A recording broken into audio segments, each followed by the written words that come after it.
Today's Mariners-Rangers game didn't really make any sense, unfortunately, and the reason it didn't make any sense is because the Mariners at one point had a 10-5 lead, and that 10-5 lead was unfortunately blown in the sixth inning by Logan Gilbert, whose velocity actually went down to about 93 miles per hour. It was really bad. Logan ended up making it 5-4, and then it ended up being 5-5 for a while. Then the Mariners went up 6-5 in the 10th. Then in the bottom of the 10th, the Rangers came back. So then the 11th, nothing really happened in terms of scoring, which is totally fine. I'm totally fine with that. And then in the 12th, the Mariners scored one run, and the Rangers did not. So it was one of those games where you were like, okay, this happened. These are the things that happened. And unfortunately, a lot of weird stuff happened. Randy Arozarena had a chance to actually go ahead and get the Mariners into a really good spot with his at bat in the 11th inning. And with that at bat, he could have actually caused the Mariners to score, I believe, two runs, but instead he grounded into a double play. A base hit would have scored a run, and unfortunately he grounded into a double play, and by grounding into a double play, unfortunately what happens is you end up not having the opportunity to score any runs. So Randy did not look great today. When you look at Randy, you're like, oh, okay, I guess it's okay. He played really well with the box score, 0 for 5 with a ribby and a run. That run scored was when he was the automatic runner in the 12th inning, and Miles drove him in, and he was actually almost ruled out. He beat the throw, not by much, but he did beat the throw, and that's what counts. He beat the throw, and because he beat the throw, it's good enough to actually win the game when the Mariners ended up not having that happen. In the bottom of the, I think I have to pull this up again. In the bottom of the ninth today, they had Matt Brash pitch. He went one inning, gave up one hit, and struck out two. And because of that, he has now broken a Mariners record for longest scoreless streak to start a season with 17. He was tied with actually Andres Munoz for this year. Unfortunately, Munoz went one inning in the bottom of the 10th and is credited with a blown save. He gave up one run, two walks on. Actually, how did that run score? I'm not 100% sure how that run scored in the 10th. On the bottom of the 10th, it was a sac fly to Garcia, and it was an unearned run because it was the Manfred runner. Unfortunately, Munoz gets his fifth blown save of the year. Bizzardo did the 11th and 12th inning, getting his third win of the season. Two innings pitched, three walks, one strikeout. Mariners walked six and struck out 14. And with that, I think that there's a big problem there because by walking six and giving up six runs and allowing nine hits, you have a lot of base runners for them. I'm going to re-roll this. You have absolutely far too many base runners for the Rangers. In terms of the Rangers pitching, Evaldi only went three innings, five hits, three runs. All of them earned, walked two, struck out two. They used Webb, Wynn, Milner, Martin, Garcia, Jackson, and Armstrong. Armstrong took the loss, which is unfortunate for him. But it is what it is. We used Logan Gilbert, Ryan, Carlos Vargas. Gabe Spear also got a blown save, going one third of an inning, two hits, one run. It was earned, striking out one. Getting 14 strikeouts is really good when you are on the defensive side of the 14 strikeouts. When that's you, you're good. That's a very good thing. Because it means that the ball wasn't getting in play. The Rangers had one error. It was Seager with a fielding error. They turned five double plays. We turned one. Randy Rosarena grounded into two double plays, and JP Polanco and Solano each grounded into a double play, both of which were not too terrible. Masturboni had a two-out RBI. Um, Home runs. Seager had one home run today in his eighth in the first off of Gilbert, but Gilbert also had three strikeouts in that inning. Five and a third innings pitched, five hits, four runs, all of them earned, one walk, seven Ks, one home run. Doesn't get a decision, doesn't factor into the decision whatsoever. So unfortunately for him, he again doesn't factor into the decision. Um, Cal was intentionally walked twice, Seager was intentionally walked, and Smith was intentionally lost. Julio got hit, Sam Haggerty got hit, and Seager got hit. And Jackson did a pitch timer violation. Time of game 3 hours 36 minutes at Globe Life Field. 30,228 was the announced attendance, which is a pretty high attendance. Um,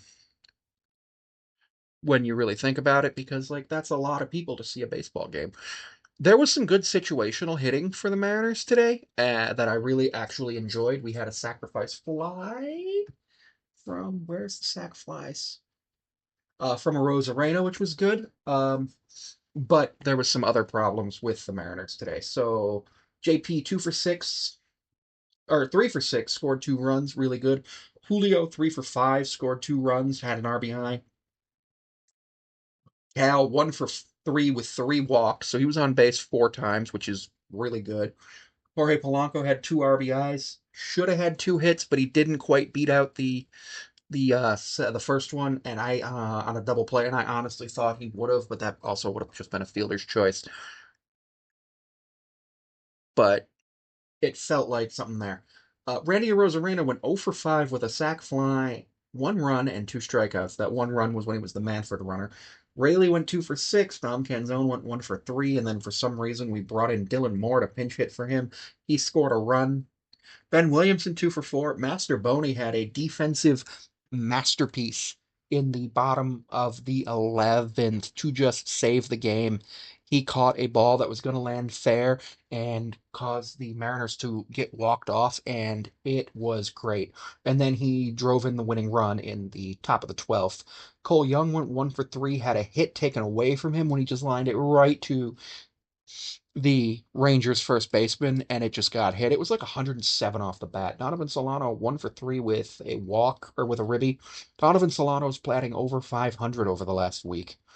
So amazing stuff from Donovan Solano. I've The offense is working incredibly well, and I'm very happy to say that.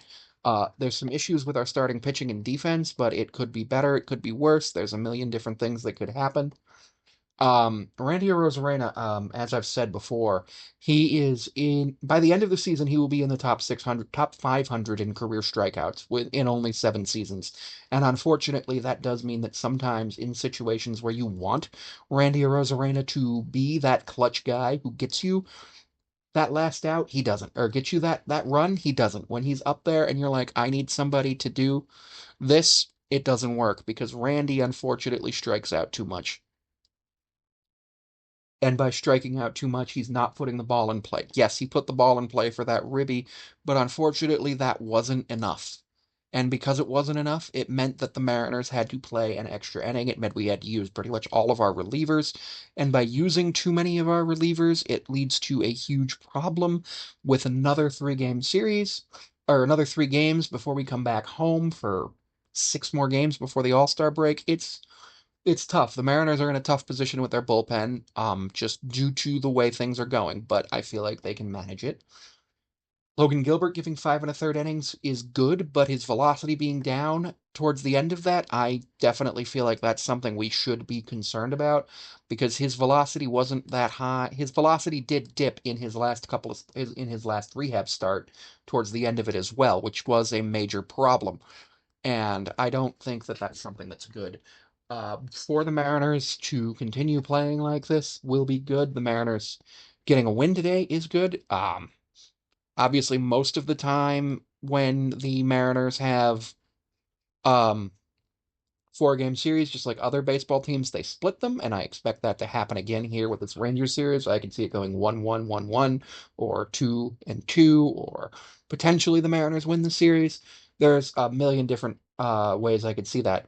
Harry Ford did not get added to the 40-man roster today due to Mitch Garver being okay. It said the swelling in his jaw went down. He does not have a concussion, so due to that, Harry Ford was not added to the 40-man roster. He's just on the taxi squad right now. So because of that, he still has a great deal of trade value that he can use for a bargaining trip, and I do believe the Mariners are going to potentially trade Harry Ford before the end of the trade deadline. Um, because he's blocked by Cal. He wants to play catcher, and I don't think he's ever going to play catcher for this organization. And I'm quite happy that Mitch is okay. This was one of the better games the Mariners have played. It was a full game. I was super happy to see that, and it went well. And again, thank you for tuning into the videos. Don't forget that you can also see me on Patreon at Sammy5436, where it's $1 a month. I also am seeable on Instagram at Sammy5436. TikTok at Sammy5436. I'm on Blue Sky at Sammy5436, though I don't use that often. I believe I'm on Tumblr at Sammy5436, but I haven't used that in at least a year. And you can find me at my business email, the trapezoidtalks5436 at gmail.com. Any information you need to send to those business emails will be looked at. I generally look at my business email on Wednesdays and Sundays, so just do be advised that I do not always have the ability to respond immediately, but if you do send an email to my business email, and as long as it's not offensive, I will respond if it's something I'm interested in with something positive, and if it's something I'm not interested in, I will thank you for your email and go ahead and say that there may be a future opportunity for us to collaborate if that's something you're interested in.